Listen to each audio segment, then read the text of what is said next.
Claire Whitmore never planned to hear the truth. Lying motionless in her wrecked car, pretending to be unconscious after the crash, the cold, untouchable CEO heard her assistant's voice break for the first time.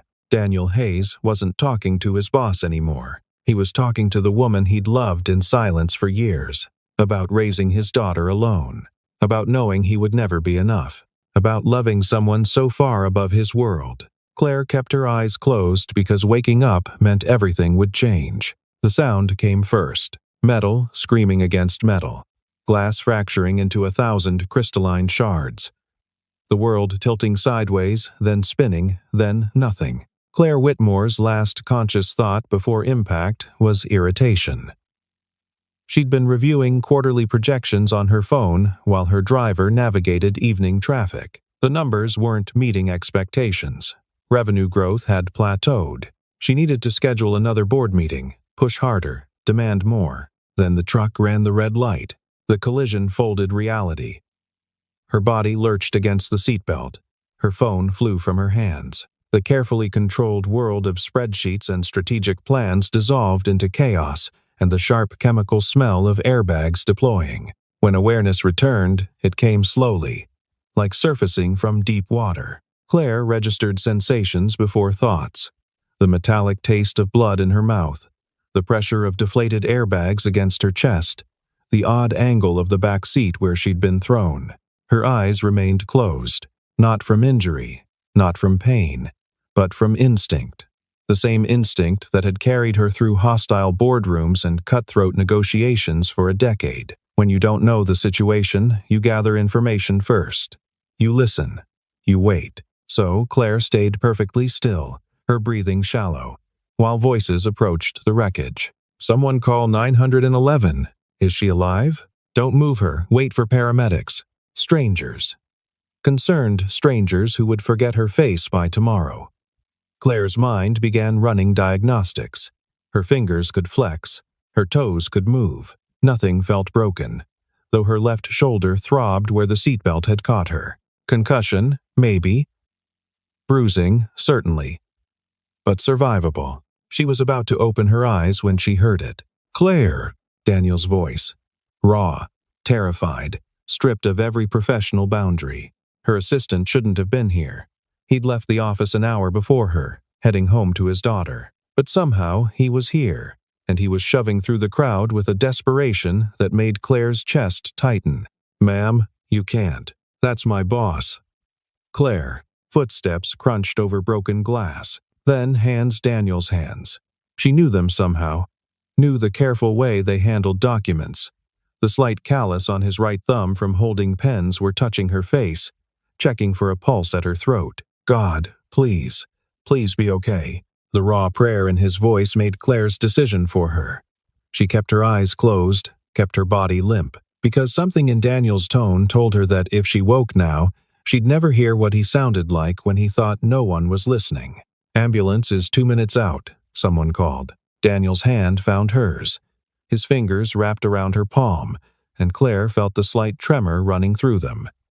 In 3 years of working together, she'd never known Daniel Hayes to shake. He was steady, reliable, the one person in her company who anticipated her needs before she voiced them, who worked late without complaint, who never demanded recognition. She'd promoted him to executive assistant because he was invisible in the best way, competent without ego, present without being intrusive. But there was nothing invisible about the way he was holding her hand now. "I've got you," he whispered. "You're going to be fine.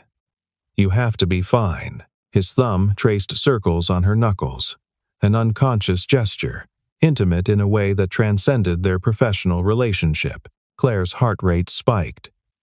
She knew he'd feel her pulse quicken beneath his fingers, but he seemed to interpret it as distress rather than awareness. "It's okay," he murmured. "Help is coming. Just hold on." Sirens wailed in the distance, growing louder. The crowd around the wreckage shifted, making space for emergency responders. But Daniel didn't let go of her hand. "Sir, we need you to step back." "I'm her emergency contact," Daniel said. The lie came so smoothly that Claire almost believed it herself. "I'm not leaving." A pause. Then, "All right, but stay out of our way." Paramedics swarmed the vehicle. Hands checked her vitals. Lights flashed across her closed eyelids. Someone fitted a neck brace around her throat. The professional efficiency should have been reassuring, but all Claire could focus on was Daniel's presence beside her, his hand never leaving hers. "Vitals are stable," a paramedic announced. "Pupils responsive. Possible concussion. We're transporting to Memorial." They maneuvered a backboard beneath her with practiced precision. The motion jostled her injured shoulder, and Claire had to concentrate to keep from flinching. Play the part. Stay unconscious. Because something told her that if she woke up now, Daniel would retreat behind his professional mask, and she'd never know what he really thought, what he really felt. "I'm riding with her," Daniel said. "Family only. I told you, I'm her emergency contact. Check her employee file if you don't believe me." Another pause. Claire could imagine the paramedic's skepticism, but apparently Daniel's conviction won out. "Fine. But stay seated and don't interfere." They loaded her into the ambulance. The doors slammed shut. The siren wailed, and in the enclosed space, with only the paramedic focused on checking her IV and Daniel sitting beside her stretcher, Claire heard him speak again, quieter now. Almost to himself. "I should have stayed late tonight. I should have driven you home. I knew you'd work until dark. I knew you'd be tired. And I left anyway, because Emma had that science project due and I'm all she has, and I can't." His voice cracked. Claire's chest constricted. In 3 years, she'd never heard Daniel mention why he always left exactly at 5:30. She'd assumed it was principle, a boundary, proof that even her most dedicated employee had limits. She'd never considered it might be necessity. "If something happens to you," Daniel continued, the words spilling out like a confession. "God, Claire, you don't know. You can't know. But if I lose you..." The paramedic glanced over, then tactfully returned his attention to the monitors. Daniel's hand tightened around hers. "I know I'm just your assistant. I know you probably don't even think about me outside of work, but every morning when you walk into that office, every time you trust me with something important, every rare moment when you almost smile at one of my terrible jokes," he exhaled shakily. "Those are the moments I live for." Claire's mind reeled. This wasn't happening. Daniel Hayes, efficient, professional, carefully neutral. Daniel Hayes was confessing feelings while she lay unconscious in an ambulance, and she couldn't respond. Couldn't reassure him.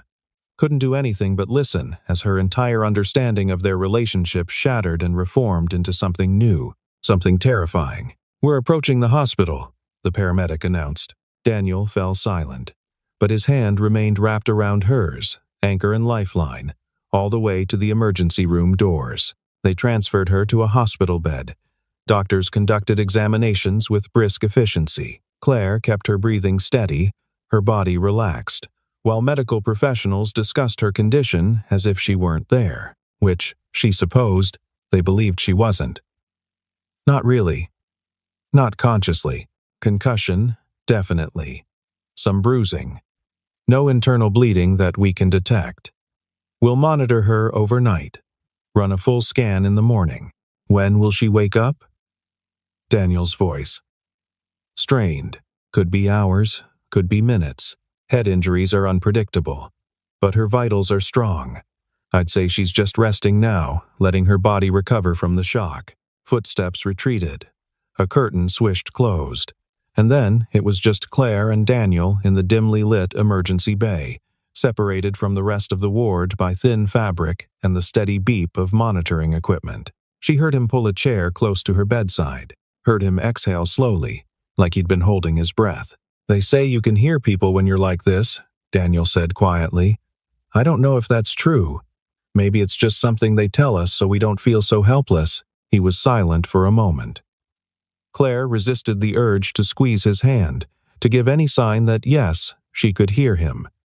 That every word was carving itself into her memory. "I need to call Emma's babysitter," Daniel continued. "Let her know I'll be late. But I can't. I can't leave yet. Not until I know you're okay, Emma." the daughter. Claire filed the name away, feeling guilty that she'd never asked. In 3 years of working together, she'd never inquired about Daniel's life outside the office. She knew he had a child because of the occasional phone call he took with an apologetic expression, because of the way he never scheduled morning meetings before 9 or evening meetings after 5. But she'd never asked her name, never asked her age, never demonstrated even basic curiosity about the person who shaped Daniel's entire existence. "She's 8, Daniel said, as if reading Claire's thoughts. "Smart as hell, stubborn, too. Gets that from her mother." His voice softened on those last words, became reverent and sad in equal measure. "Laura died 4 years ago. Cancer. By the time they caught it, there was nothing they could do except make her comfortable." Claire's heart clenched. She'd hired Daniel Hayes 3 years ago, which meant, "I was drowning," Daniel continued. "Hospital bills, funeral costs. A 4-year-old who didn't understand why mommy wasn't coming home. I was working 2 jobs and still couldn't keep up with the debt. Then I saw your listing, executive assistant position. The salary was God. It was more than I'd made in a year at both jobs combined." He laughed, but there was no humor in it. "I almost didn't apply. Figured someone like you wouldn't hire someone like me. High school diploma. Community college dropout. No fancy credentials. But Emma needed stability. She needed a father who could be present, not someone working himself to death just to make rent." Claire remembered the interview. Daniel had been nervous but composed. His resume was thin on formal education but rich in practical experience. He'd answered her questions with quiet intelligence, and when she'd described the demands of the position, long hours, high pressure, constant availability, he'd met her eyes and said, "I'll work harder than anyone you've ever hired, and I'll never let you down." He'd kept that promise. For 3 years, he'd been the one constant in her chaotic professional life. "You hired me on the spot," Daniel said. "Do you remember?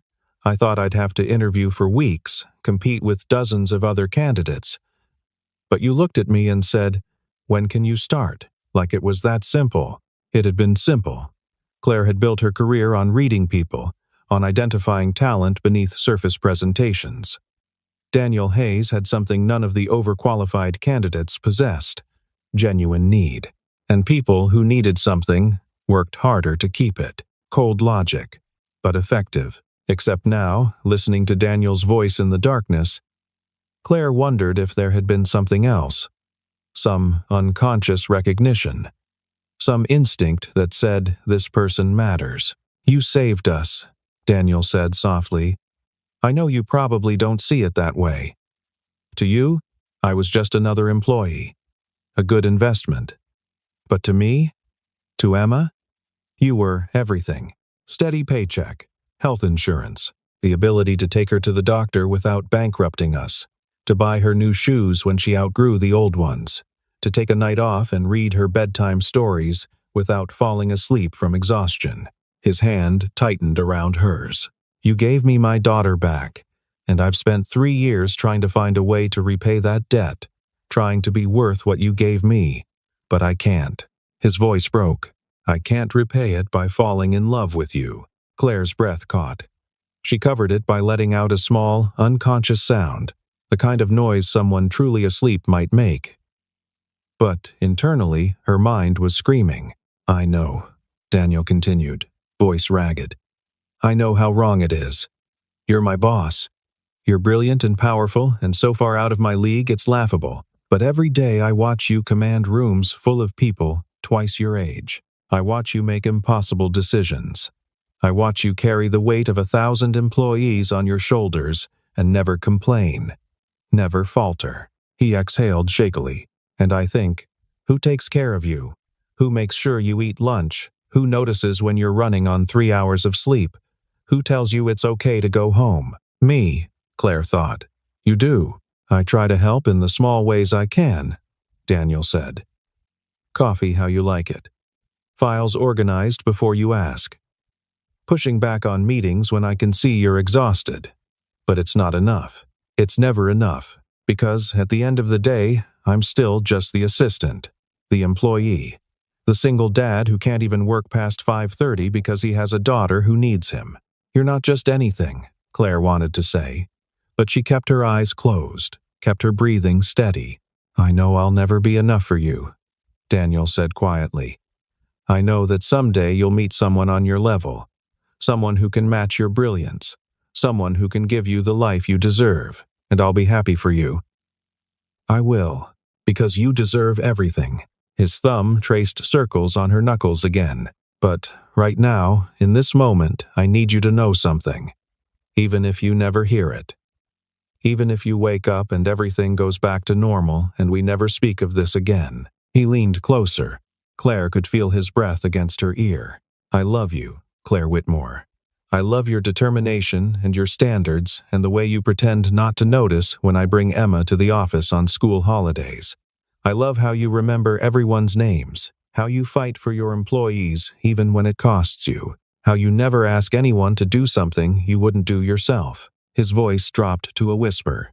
And I love that you have no idea how extraordinary you are, that you think success is the only thing that matters, that you've built walls so high around your heart that you can't see who's been standing at the gate for 3 years, hoping you'll let him in. Tears burned behind Claire's closed eyelids. She couldn't respond. Couldn't move, couldn't do anything but lie there and let Daniel's words reshape everything she thought she knew about her life. Okay, Daniel said, his voice returning to something resembling composure. Okay, I said it. Even if you never know, at least I said it. He stood. Claire heard him move toward the curtain. I need to call Emma. But I'll be back, I promise. I'm not leaving you here alone. His footsteps faded, and Claire lay in the hospital bed, eyes still closed, while silent tears slipped down her cheeks.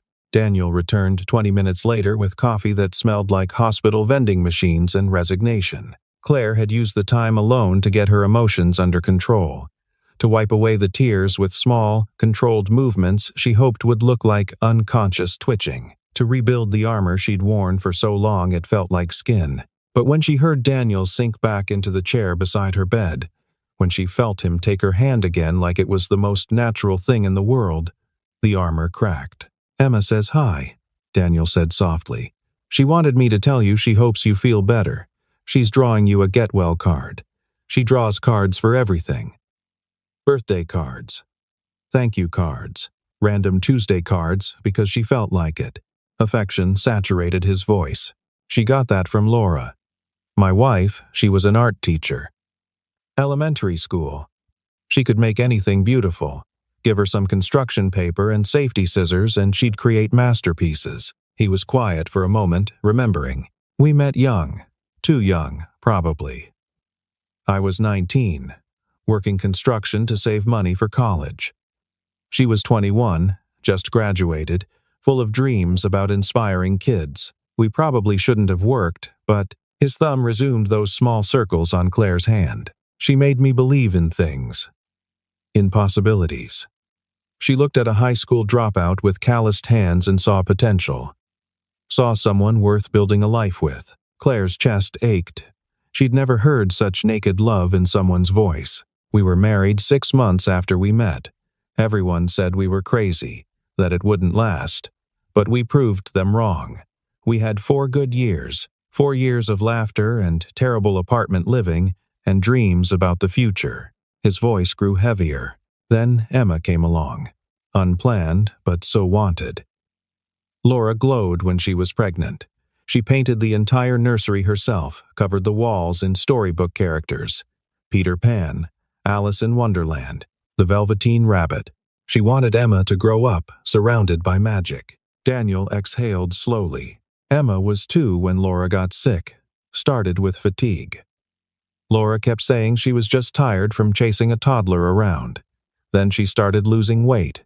Then came the pain. Claire could hear the nightmare unfolding in his carefully controlled tone. Ovarian cancer. Stage 4 by the time they diagnosed it. The doctors gave her 6 months. She lasted 8 through sheer stubbornness because she wasn't ready to leave Emma. Wasn't ready to leave me alone with a toddler and no idea how to braid hair. He laughed, but it sounded like glass breaking. She made lists. Detailed lists. How to handle Emma's tantrums. What books to read at bedtime. How to make her favorite meals. She recorded herself reading stories so Emma would have her voice.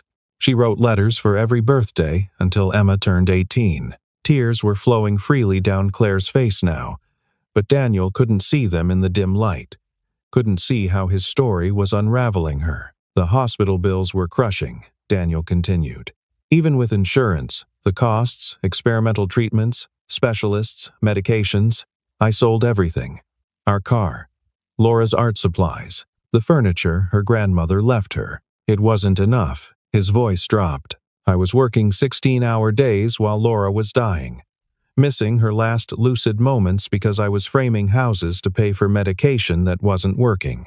And when it was over, I had a 4-year-old, $200,000 in debt, and no idea how to survive. The next 2 years I don't even remember most of it.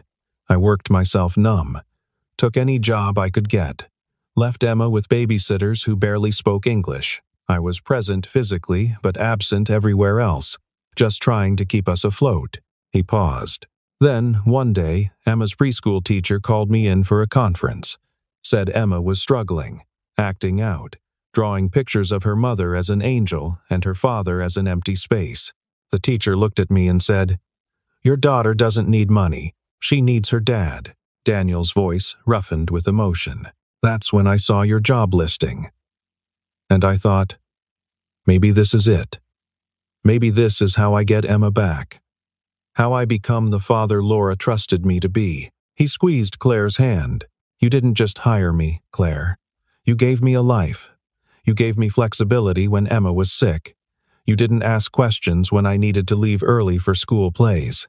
And that one time," he stopped, started again. "That one time when Emma had pneumonia and I was out of sick days and terrified I'd lose my job, you came to my desk and said, 'Family comes first, Daniel. Always.' Like it was obvious. Like it wasn't a weakness to choose your child over career advancement." Claire remembered. She'd been harsh about it, hadn't wanted to appear soft, but she'd meant every word. "I've never told you this," Daniel said quietly. "But after that day, Emma asked who my boss was. I showed her your picture from the company website, and she said that you saved people without them even knowing." He leaned back in the chair, exhaustion clear in his posture. "Emma draws you sometimes, in her pictures.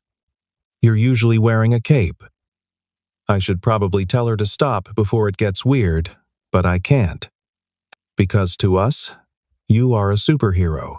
You're the reason Emma has a father who can read bedtime stories. The reason she has birthday parties and new shoes and a stable home." His voice dropped to barely a whisper. "You're the reason I could survive losing the love of my life. Because you gave me something to build toward, a way to honor Laura's memory by being the dad she believed I could be." Silence settled over the hospital bay. The monitors beeped. Somewhere down the hall, a patient coughed, and Claire lay still, her heart breaking and mending simultaneously, understanding for the first time what her cold efficiency had meant to someone who needed it. Claire spent the next hour trapped in her own mind, while Daniel dozed in the chair beside her bed, his hand still loosely holding hers. She could have woken up then. Should have. But her thoughts were a tangle of revelation and reckoning, and she needed time to process what she'd learned, what she'd heard, what it meant. Daniel Hayes loved her. The quiet, competent assistant who organized her life loved her. The single father who left every day at 5:30 to pick up his daughter loved her. The man who brought her coffee and remembered her appointments and stood between her and the chaos of corporate demands loved her. And she, Claire forced herself to confront the question she'd been avoiding. What did she feel? She'd spent 10 years building Whitmore Industries from a startup to a major player.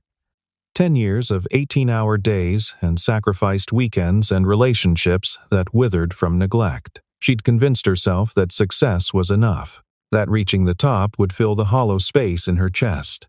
It hadn't. Claire was 42 years old, wealthy beyond measure, and desperately, crushingly alone. Oh, she had friends. Professional acquaintances, people she met for strategic lunches or networking events, but no one who knew her really knew her. The parts beneath the power suits and quarterly earnings. When was the last time someone had touched her without agenda? When was the last time someone had looked at her and seen Claire, not the CEO? Daniel saw her. The realization hit like a second collision. Daniel, who made sure she ate lunch. Daniel, who pushed back on meetings when he could see her exhaustion. Daniel, who once brought her cold medicine when she refused to take a sick day, setting it on her desk without comment because he knew she wouldn't accept overt care. He'd been taking care of her for 3 years, and she'd been too focused on spreadsheets to notice. No, that wasn't entirely true. Claire had noticed. She just categorized it, filed it under efficient employee and professional excellence, because acknowledging it as something else would mean confronting how empty her life had become. She'd made herself untouchable, unreachable. The Ice Queen CEO who intimidated board members and made grown men stammer during presentations. It was armor, protection, a way to survive in spaces that didn't want women at the top, but it was also a prison. Claire thought about her penthouse apartment. Pristine, expensive, silent. She decorated it with the help of an interior designer who'd asked what style she preferred and seemed baffled when Claire said she didn't know. The designer had created something sleek and modern and utterly impersonal. A space that looked like a magazine spread but felt like a hotel room. Claire couldn't remember the last time she'd had company there. The last time she'd cooked a meal or watched television or done anything except collapse into bed before waking up to do it all again. Was this success? Was this what she'd sacrificed everything to achieve? She thought about Daniel's daughter, Emma, 8 years old, drawing superhero cards, living in an apartment that probably couldn't fit in Claire's closet but felt more like home than anywhere Claire had been in years. She thought about Laura, the art teacher who'd married young and died young but had left behind love letters and recorded stories and a family that still felt her presence. What would Claire leave behind? A company? Quarterly reports? A reputation for ruthless efficiency? Who would sit beside her hospital bed and confess that they'd loved her in silence? The answer made her throat tight. No one. If something had happened to her today, if the crash had been worse, if she'd actually been unconscious or worse, Daniel would have called 911. Maybe her board members would have sent flowers. The business press would have written obituaries praising her contributions to the industry. And then life would have moved on. Someone else would take her position. Her apartment would be sold. Her carefully constructed empire would continue without her. She'd be gone, and the world would barely ripple. The thought was clarifying in its brutality. Claire Whitmore had spent 10 years building a legacy of profit margins and market share, but she'd neglected to build a life, to create connections that mattered beyond quarterly earnings, to let anyone close enough to see the person beneath the title. Until tonight, when a car crash and a desperate confession had shattered her carefully maintained distance, she could go back to normal. Wake up, pretend she'd heard nothing. Let Daniel retreat behind professional boundaries. Continue the dance they'd performed for 3 years, where he anticipated her needs, and she pretended not to see him as anything more than an extremely competent assistant. It would be safe, familiar. It would also be a lie, because Claire did see him. Had seen him, maybe, from the beginning. But seeing and acknowledging were different things. One was passive observation. The other required vulnerability. And vulnerability terrified her more than any hostile takeover. But lying here in the darkness, listening to Daniel's soft breathing as he dozed beside her, Claire realized something fundamental. If she died tonight, her biggest regret wouldn't be leaving her company.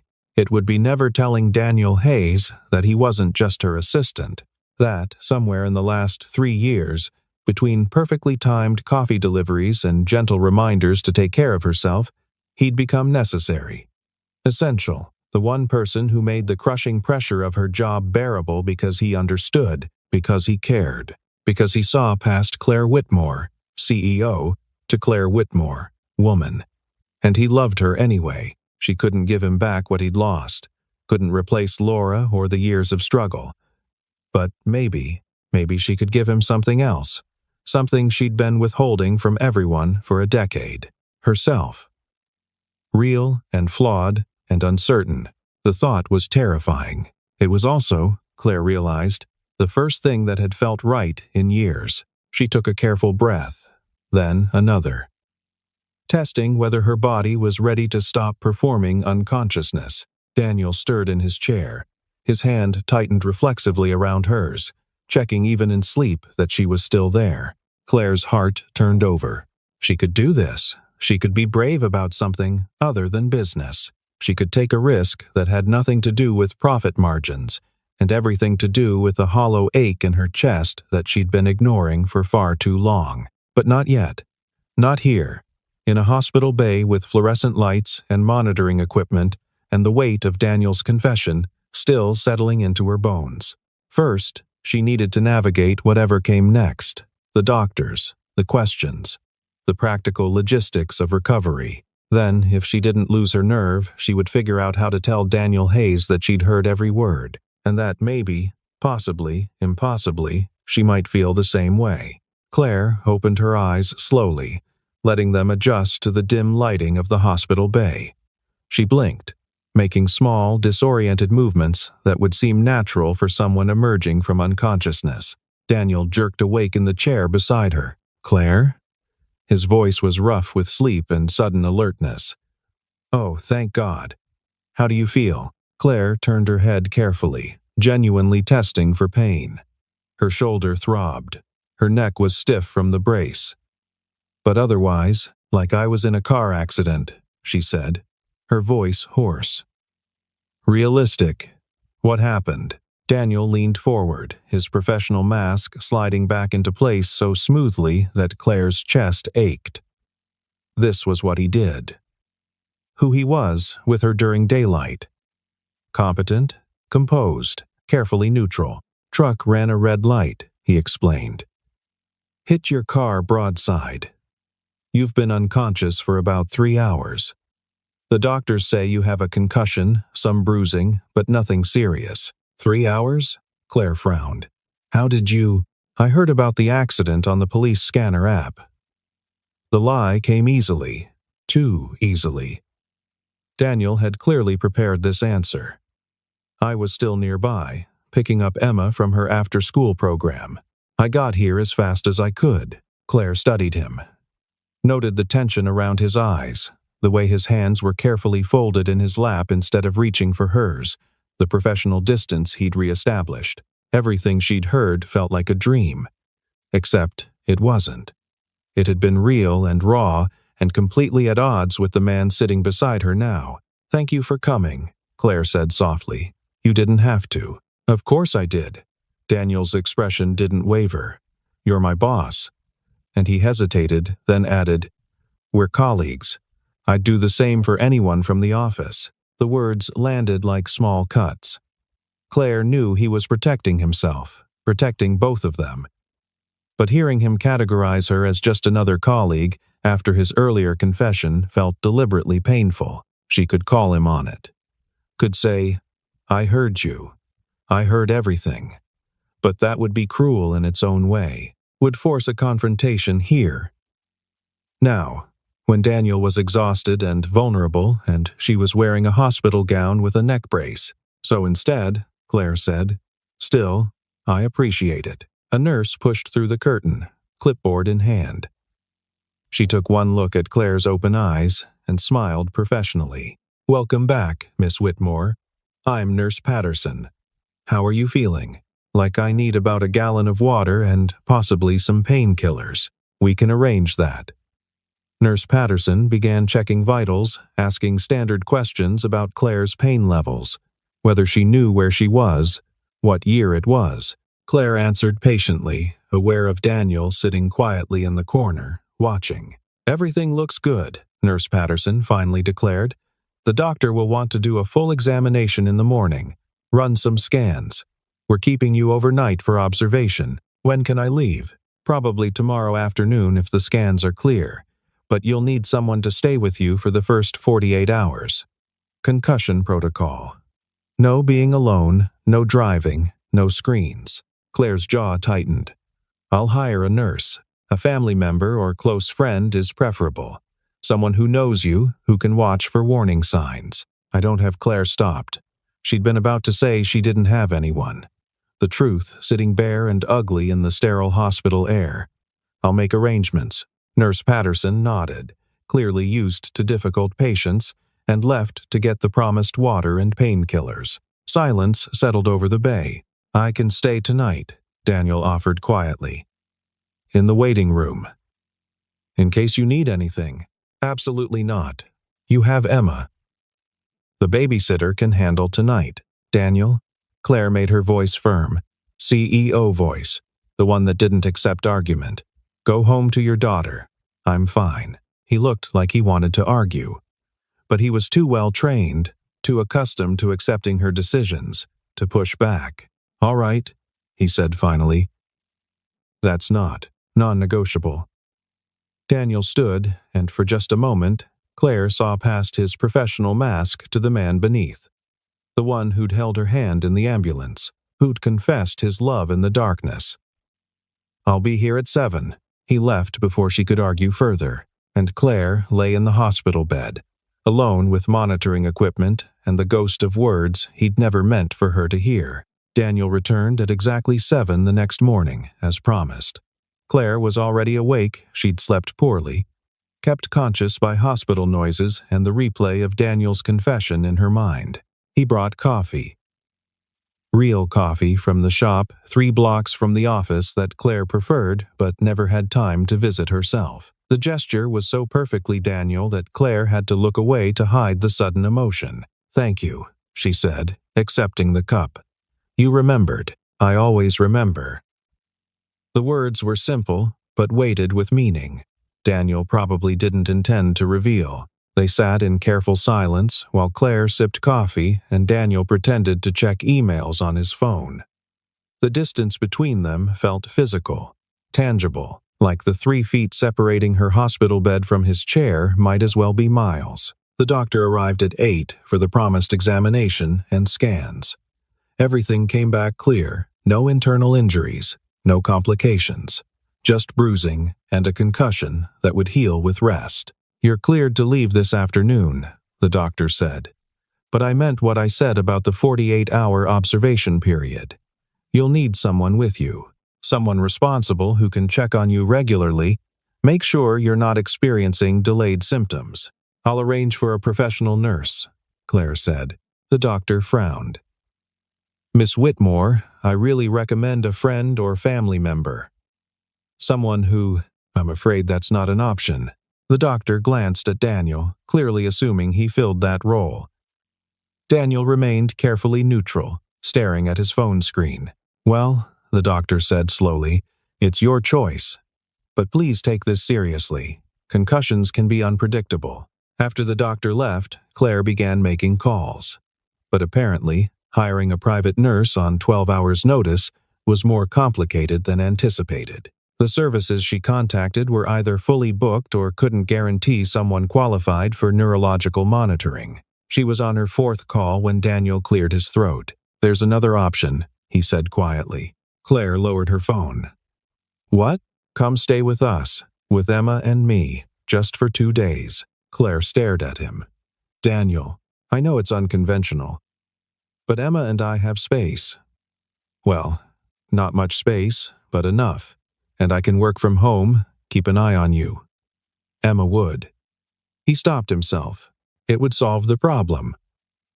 Professionally, nothing about this offer was professional. They both knew it. I can't impose on your family like that, Claire said. It's not an imposition. Daniel met her eyes for the first time all morning. Let me help, please. There were 100 reasons to say no. Boundaries, propriety. The fact that accepting would mean entering Daniel's personal life in a way that would change everything between them. But Claire thought about her empty penthouse, thought about hiring a stranger to watch her like a medical specimen, thought about spending 2 days alone with nothing but her thoughts and the echo of Daniel's confession. Are you sure? She asked. Emma won't mind? Something flickered in Daniel's expression. Hope. Maybe. Or fear. Emma will be thrilled. She's been asking about you since I called last night. She made you a card. Of course she did. This 8-year-old Claire had never met, who apparently drew her as a superhero. Okay, Claire heard herself say. If you're certain it's not too much trouble. It's not. Daniel stood quickly, like he was afraid she'd change her mind. I'll go get the discharge paperwork started. We can leave as soon as you're ready. He left before Claire could reconsider, and she sat alone in the hospital bed, coffee growing cold in her hands, wondering what she'd just agreed to. Daniel's apartment was exactly what Claire expected, and nothing like it at the same time. It was small, 1 bedroom, 1 bathroom, a living area that flowed into a kitchen barely big enough for 2 people.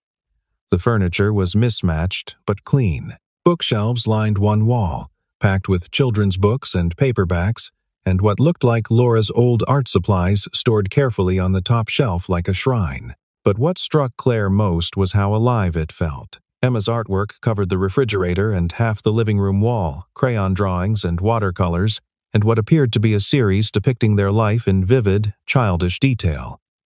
A blanket fort took up one corner. Children's chapter books were stacked beside the couch. It was cluttered and cramped and utterly, completely a home. I know it's not what you're used to, Daniel said, hovering anxiously by the door while Claire took it all in. But the couch pulls out into a bed, and I changed the sheets this morning, and it's perfect, Claire said, and meant it. The apartment door burst open, and Emma exploded into the space with the energy only an 8-year-old could muster. Dad, is she here? Did you bring her? Emma skidded to a stop when she saw Claire, eyes going wide. She was small for her age, all skinny limbs and wild dark hair pulled into a slightly lopsided ponytail. She wore jeans with grass stains and a t-shirt declaring, "Science is magic." "You're the superhero lady," Emma breathed. Claire blinked. "I'm what?" "From Dad's work. He showed me your picture. You run the whole company." Emma's eyes sparkled with pure admiration. "That's so cool." "Emma," Daniel said gently, "Miss Whitmore isn't feeling well." "Right, sorry." Emma immediately moderated her volume, though her excitement remained palpable. "I made you a card. Want to see?" Before Claire could respond, Emma was shoving construction paper into her hands. The card featured a crayon drawing of Claire, or at least a stick figure with yellow hair and a cape standing triumphantly atop what appeared to be a building. Below, in careful child handwriting, "Get well soon. You're my hero. Love, Emma." Claire's throat tightened. "This is Emma. This is beautiful. Thank you. I used my good markers," Emma said proudly. "The ones that smell like fruit. I can tell. It's very professional." Emma beamed. Then she turned to Daniel. "Can I show her my room? I cleaned it. Later, maybe. Let's give Miss Whitmore time to settle in first." But Claire surprised herself by saying, "I'd love to see your room, Emma." "If that's all right." Emma's face lit up like Christmas morning. She grabbed Claire's hand carefully, like she understood about the injuries, and tugged her down the short hallway. Emma's room was tiny. A twin bed took up most of the space, covered in a quilt that looked handmade. Artwork covered every available inch of wall. Emma's own creations, mixed with what Claire suspected were Laura's pieces. A small desk held colored pencils and paper. Books were stacked everywhere. "This is where Mom used to read to me," Emma said, pointing to the bed. "Dad does it now, but he uses funny voices." Mom's voices were better. The casual mention of Laura made Claire's chest ache. But Emma didn't seem sad, just matter of fact, the way children could be about grief. "I'm sure your dad does his best," Claire said softly. "He does. He tries really hard." Emma looked up at Claire with serious eyes. "He works a lot because of me. But he always comes to my stuff, like my science fair and my concerts, and when I had to go to the hospital that one time." "You went to the hospital?" "Pneumonia.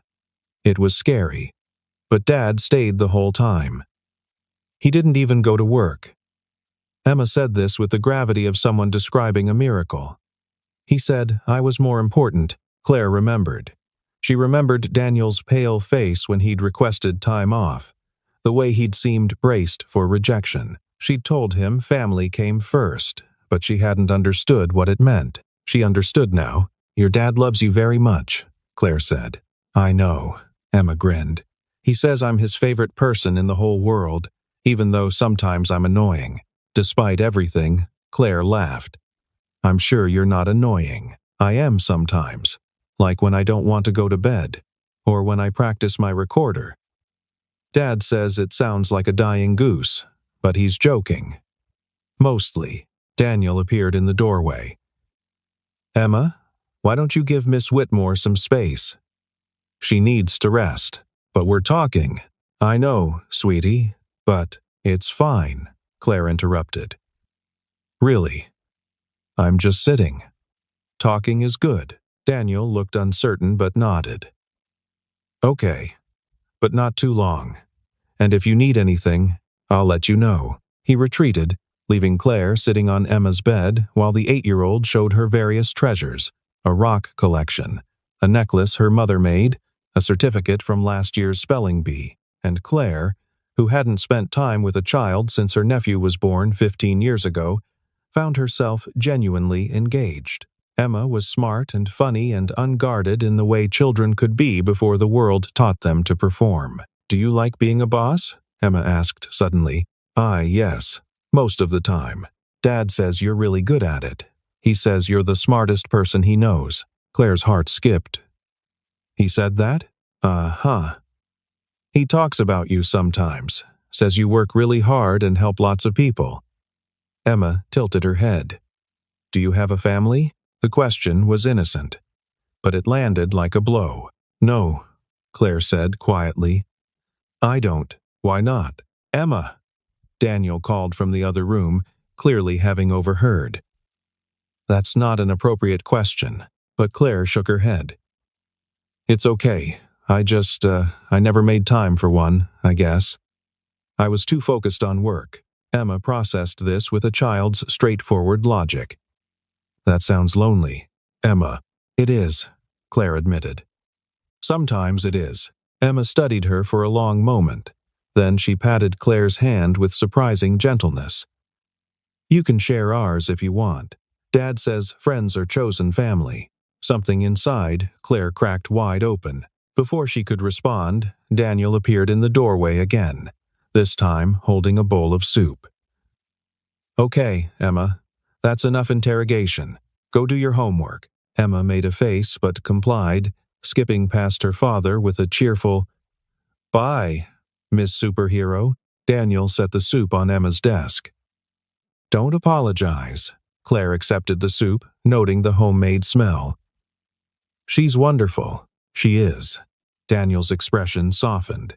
"She's everything good about Laura and nothing bad about me." "I doubt that's true." They looked at each other for a moment too long. Then Daniel cleared his throat. "You should eat. Then sleep." "Doctor's orders." Claire nodded. But as Daniel turned to leave, she found herself saying, "Thank you. For this. For letting me intrude." "You're not intruding." Daniel paused in the doorway. He stopped. Reconsidered. "Just rest," he said finally. "We'll talk later." And he left Claire sitting in his daughter's room, eating homemade soup, wondering when her carefully controlled life had spun so completely out of her control. That night, Claire lay on the pull-out couch in Daniel's living room, staring at the ceiling and listening to the sounds of domestic life. Daniel reading to Emma, Emma's laughter, water running in the bathroom, the soft click of Emma's bedroom door closing. Then Daniel emerged from the hallway in sweatpants and an old college t-shirt, the most casual Claire had ever seen him.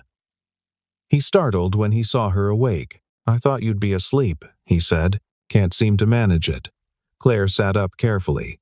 "Too much on my mind." Daniel hesitated, then settled into the armchair across from the couch. "How's the pain?" "Manageable. The painkillers help." "Of course. What do you need?" "Water? Another blanket?" "I can." "Daniel." Claire stopped him. I need to tell you something. Something in her tone made him still. Okay, this was it. The moment she'd been dreading and anticipating in equal measure, Claire could retreat, could ask about work or make small talk, could preserve the carefully maintained fiction that she'd been unconscious for the entire ambulance ride and hospital stay. Or she could be brave.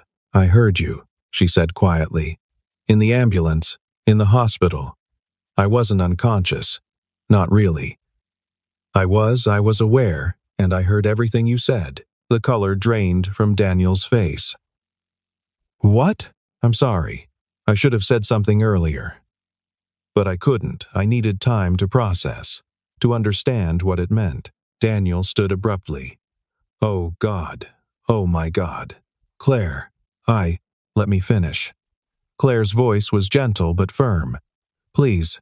He froze, looking like he wanted to bolt. You said you've spent 3 years loving me in silence, Claire continued. 3 years thinking you weren't enough, that you'd never be enough.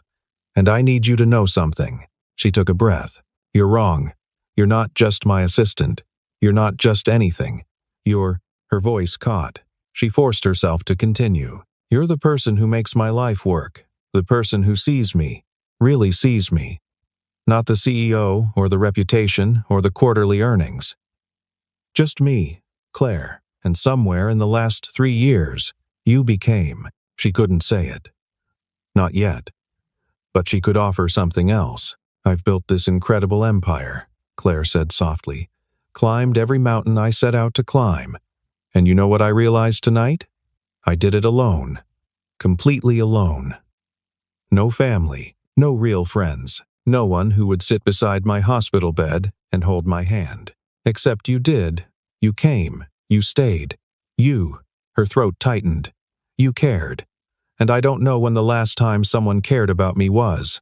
The real me. Not what I could do for them or what value I represented. Just me. Daniel had gone very still. Claire. I'm 42 years old, she continued, and I live in an empty apartment that looks like a hotel. I work 18-hour days because going home means facing how lonely I am. I've convinced myself that success is enough, that reaching the top means I've won. She met his eyes. But then I heard you talking to me in that ambulance. Heard you confess that you love me, that I've been more than a boss to you. And I realized I haven't won anything. I've just built really expensive walls around a really empty life. What are you saying? Daniel's voice was barely above a whisper. I'm saying Claire took a shaky breath. I'm saying that I don't know if what I feel is love. I don't know if I even remember what love feels like. But I know that when you hold my hand, I feel less alone. I know that when you bring me coffee, it's the highlight of my day. I know that watching you with Emma tonight made me understand what I've been missing. She stood, moving closer to him. I know that I want to try, to figure out what this is, what we could be. If you're willing to take that risk with someone who's broken and closed off and probably going to be terrible at this. Daniel stared at her. For a long moment, he didn't move, didn't speak. Then he said, You're not broken. Daniel, you're not. His voice was fierce. You're careful, protected. But you're not broken. And I don't need you to be anything other than what you are. He stepped closer, closing the distance between them. I fell in love with the woman who remembers everyone's names, who fights for her employees, who pretended not to notice when I brought Emma to the office on holidays but had coloring books waiting in the conference room, who works herself to exhaustion because she cares, even when she pretends she doesn't. His hand reached up, hovering near her face but not quite touching. I don't need you to be perfect, Claire. I just need you to be real. Claire felt tears threatening. I don't know how to do this. How to be someone's... She struggled for words. I've never. We'll figure it out. Daniel's hand finally made contact, cupping her cheek gently. Together. If you want to, I want to. The words came out as barely more than a whisper. I want to try. Then, that's enough. Daniel smiled a real smile, not the professional one he wore at the office. We can start there. Claire leaned into his hand, letting herself experience the simple comfort of being touched with care. Your daughter thinks I'm a superhero. She's not wrong. She offered to share her family with me. That's Daniel's voice caught. That's Emma. She has more heart than any kid should. She gets that from her father. They stood there in the dim living room, close enough to feel each other's warmth, while Emma slept down the hall and the rest of the world continued on without them. What happens now? Claire asked. Now? Daniel's thumb traced her cheekbone. Now you rest, you heal, and when you're ready, when we're both ready, we figure out what comes next. That's not a very detailed plan. I know. He smiled. Must be killing you. Despite everything, Claire laughed. Little bit. Get used to it. Life with Emma and me is rarely planned. I'm not good with chaos. I know. But maybe Daniel's expression softened. Maybe that's okay. Maybe we balance each other out. Claire wanted to kiss him. Wanted it with a sudden, fierce certainty that surprised her. But they were standing in his living room at midnight with his daughter sleeping down the hall. And she had a concussion. And this was all so new and fragile that rushing seemed dangerous. So instead, she said, I should sleep. Doctor's orders. You should. But Daniel didn't step back. Can I? He hesitated. Can I stay here? Just for a bit? Make sure you're okay? You don't have to ask permission to sit in your own living room. I know. But boundaries. We should have them. Claire appreciated that more than he probably realized. Then yes. Stay. Please. She settled back onto the pull-out couch. Daniel returned to the armchair, maintaining physical distance while remaining close enough to talk quietly. Tell me about Laura, Claire said. If you want to. Daniel looked surprised. Why? Because she's part of who you are. Part of what shaped you into the man, Claire stopped. She matters. I want to understand. For the next hour, Daniel talked. About meeting Laura at 19. About their life together. About the kind of mother she'd been. The kind of person who saw goodness in everyone. About the letters she'd left for Emma and the recordings she'd made and the way she'd faced death with grace. She would have liked you, Daniel said eventually. She believed in strong women, in people who fought for what they wanted. I'm not sure I'd measure up to someone like that. You would. Daniel's certainty was absolute. You do. Eventually, exhaustion caught up with Claire. Her eyes grew heavy. Her responses became slower. Sleep, Daniel said gently. I'll be right here. You don't have to. I know. But I will be anyway. Claire let her eyes close. And for the first time in years, she fell asleep knowing someone was watching over her. Not because they had to, but because they wanted to. 6 months later, Claire stood in the audience of an elementary school auditorium watching Emma perform in her class's end-of-year presentation. Emma was a talking tree. She had exactly 3 lines and delivered them with the dramatic flair of someone performing Shakespeare. When she spotted Claire in the crowd, her face lit up, and she waved so enthusiastically that her branches nearly knocked over the student beside her. Claire waved back, feeling her chest warm. Daniel stood beside her, their shoulders touching in the crowded auditorium. His hand found hers, and Claire laced their fingers together with an ease that still sometimes surprised her. 6 months since the accident. 6 months since Daniel's confession, and Claire's carefully maintained world shattered and reformed into something new. It hadn't been easy. Daniel had transferred to a different department within the company, eliminating the direct reporting relationship to avoid conflicts of interest. Claire had endured HR meetings and legal reviews and more scrutiny than she'd ever experienced. The board had opinions. Her colleagues had opinions. The business press wrote think pieces about power dynamics and workplace relationships. Claire discovered she didn't care. What she cared about was coming home not to her empty penthouse, which she'd sold 3 months ago, but to Daniel's small apartment that they were now actively looking to replace with something bigger. Something with space for Emma's art and Daniel's books and Claire's need for a home office. Something that felt like family.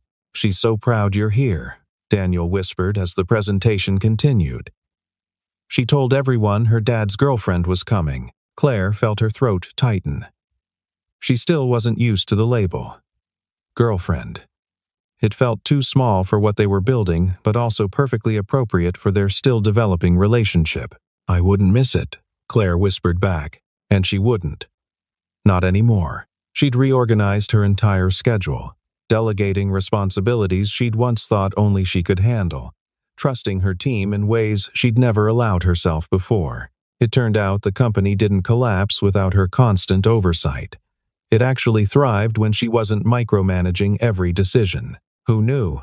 After the presentation, Emma ran to them with her construction paper tree branches flapping. Did you see? Did you see me? You were amazing, Claire said, crouching down to Emma's level.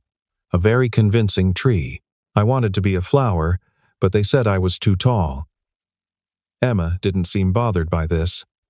But trees are cooler anyway. They're strong. Like you, Claire agreed. Emma beamed.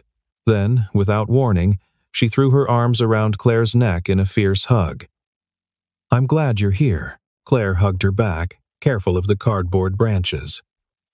Me too, sweetheart. Over Emma's shoulder, she saw Daniel watching them with an expression she couldn't quite name. Love, certainly. But also something like wonder, like he still couldn't quite believe this was real. Claire understood.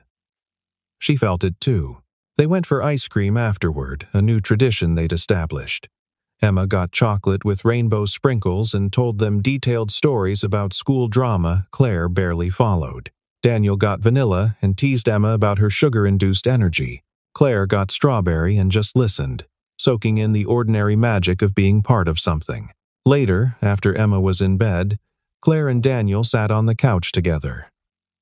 Claire had learned to tolerate the cramped space, though she still occasionally argued for that bigger apartment. She asked me something yesterday, Daniel said quietly.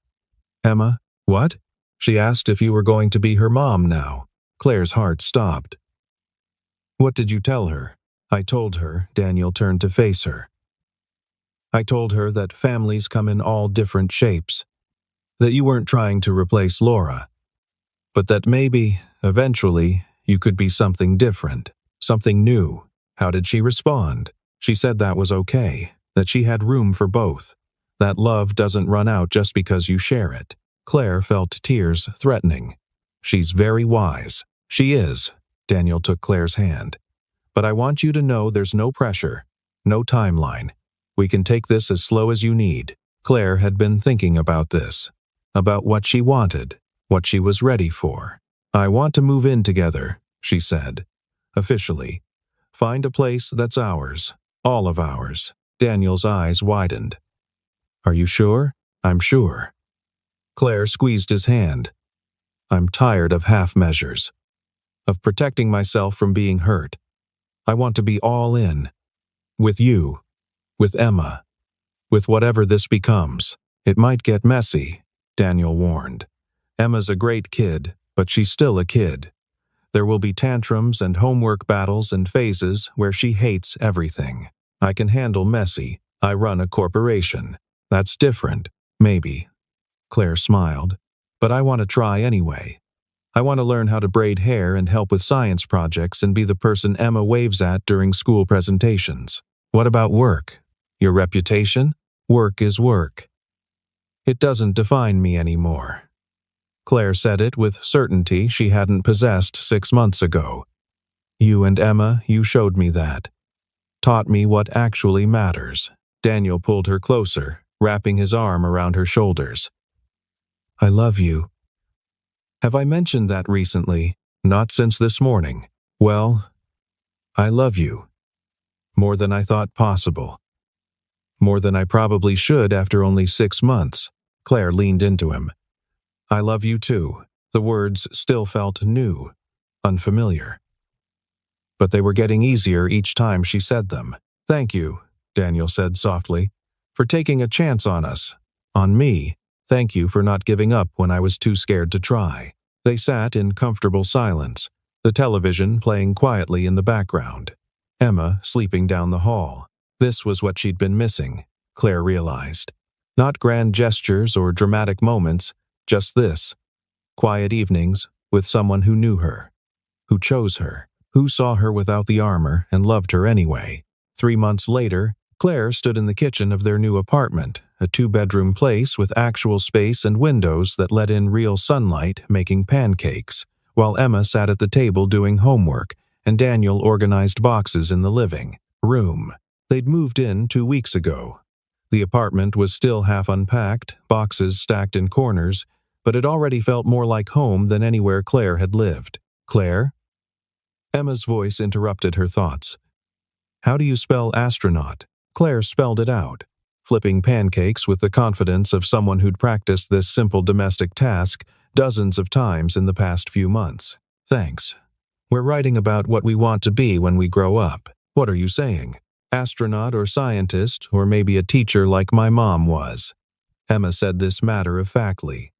She talked about Laura often now, having grown comfortable with Claire's presence in her life. What did you want to be when you were little? Claire considered. I don't think I knew. I just knew I wanted to build something important. Did you? I did. I built a company that employs thousands of people. That's cool. Emma went back to her paper, then added, but I think the most important thing you built is being here. With us. Claire's hand stilled on the spatula. Out of the mouths of 8-year-olds came stunning wisdom. You're right, she said softly. This is more important. Daniel appeared in the kitchen doorway, slightly dusty from unpacking. Something smells amazing. Pancakes, almost ready. He came up behind her, wrapping his arms around her waist and resting his chin on her shoulder. The easy affection still made Claire's heart race, but she'd learned to lean into it rather than pull away. I have something for you, he murmured. Later. After Emma goes to bed, curiosity flickered. A surprise? Sort of. They had breakfast together, pancakes with too much syrup, Emma chattering about school, Daniel making terrible jokes. Normal. Perfect. Everything Claire had never known she needed. That evening, after Emma was tucked in and the kitchen cleaned, Daniel took Claire's hand and led her to the bedroom. From his nightstand, he pulled out a small box. Claire's heart leapt. Daniel, it's not a ring, he said quickly. Not yet. Not because I don't want to, but because, well, we said we'd take our time. He opened the box. Inside was a key, a simple silver key on a chain. It's to the apartment, Daniel explained. I know you already have a key, but this one is different. This one it's a promise that this is your home, that Emma and I are your family, that you don't have to be alone anymore. Claire's vision blurred. Daniel, you don't have to say anything. I just wanted you to know that we're here. We're staying, and whenever you're ready for more, for rings and papers and making it all official, I'll be here for that too. Claire took the key with shaking hands. It was beautiful in its simplicity, a physical reminder that she belonged somewhere. I love you, she whispered. Both of you, so much. We love you too. Daniel pulled her close. Always. Claire wrapped the chain around her neck, feeling the key settle against her heart. It was just a piece of metal, but it represented everything she'd spent 42 years avoiding and the past 9 months learning to embrace. Home, family, love, the things that actually mattered. 2 years after the accident, Claire Whitmore stood in front of her bathroom mirror, adjusting her dress and trying not to panic. You look beautiful, Daniel said from the doorway. Claire turned. He was already dressed in his suit, looking impossibly handsome and slightly nervous himself. This is crazy, she said. We're crazy, probably. He crossed to her, taking her hands. But I don't care. In the living room of their apartment, bigger now, with 3 bedrooms. Because they'd decided last year that Emma needed her own space, and they wanted to try for another child. Emma was putting final touches on flower arrangements with Claire's mother, who'd flown in from Seattle. Claire's relationship with her family had improved dramatically since meeting Daniel and Emma. Turned out having actual joy in her life made her more willing to let people in. Her mother had cried when Claire introduced Daniel, saying she'd worried Claire would die alone and workaholic. Claire had cried too, admitting she'd worried about the same thing. "I can't believe we're getting married in our living room," Claire said. "You wanted small, intimate." "I did. I do." She squeezed his hands. "But Daniel, are you sure? Really sure? I'm still terrible at this. At being domestic and maternal and—" "Stop." Daniel kissed her forehead. "You're not terrible. You're learning. And you're doing great. Emma still prefers you for most things. Emma adores you. She told me last week you're the best thing that ever happened to our family." Claire's eyes welled up. "She did?" "She did. And she's right." There was a knock at the bedroom door. Emma poked her head in, now 11 years old and somehow even more dramatic than at 8. "Everyone's here. Are you ready?" Claire looked at Daniel, at the man who'd held her hand in an ambulance and confessed his love when he thought she couldn't hear. The man who'd taught her that success meant nothing without people to share it with. "I'm ready," she said. They were married in front of 20 people in their living room, with Emma as the flower girl and maid of honor combined. The ceremony was simple. No elaborate venue, no hundreds of guests, no corporate obligations, just people they loved, people who mattered. When the officiant pronounced them married, Emma cheered so loudly that everyone laughed. And when Daniel kissed Claire, his wife now, officially and forever, she tasted salt and realized she was crying. Happy tears. The kind she'd never believed she'd experience. At the small reception afterward, while Emma showed off her new dress to Claire's mother and Daniel talked with their neighbors, Claire stood by the window and looked out at the city. She still ran Whitmore Industries, still made tough decisions and pushed for growth. But she did it differently now. She delegated. She took vacations. She left at 5:30 to have dinner with her family. And somehow, the company thrived even more. Daniel appeared beside her, wrapping an arm around her waist. "Happy? So happy." Claire leaned into him. "Thank you. For what? For not giving up. For seeing past the Ice Queen CEO to the lonely woman underneath. For loving me, even when I didn't know how to love myself. Claire, and thank you for that car accident." Daniel pulled back to look at her, eyebrows raised. "Did you just thank me for a car accident? Well, not the accident itself." But Claire smiled. "If it hadn't happened, I never would have heard you. Never would have known. Never would have taken the risk. You would have figured it out eventually. Maybe. Maybe not." She turned in his arms. "I was so scared, Daniel. So closed off. It took hearing you confess your love while you thought I was unconscious to crack through all my defenses. Then I guess I'm glad you're a good actress. The best." Claire kissed him softly. "And now I'm the best wife. Debatable, but I'm biased." Emma ran over, grabbing both their hands. "Come on." Gran wants to do a toast. They let Emma pull them back to the celebration. Back to family and laughter and the messy, imperfect, beautiful life they'd built together. Later, after everyone had gone home and Emma was in bed, Claire and Daniel stood together on their small balcony, looking at the city lights. "Do you ever miss it?" Daniel asked. "The old life? The simplicity? No." Claire's answer was immediate and certain. That life was empty. This one. She gestured to the apartment behind them, where their daughter slept and wedding decorations still hung.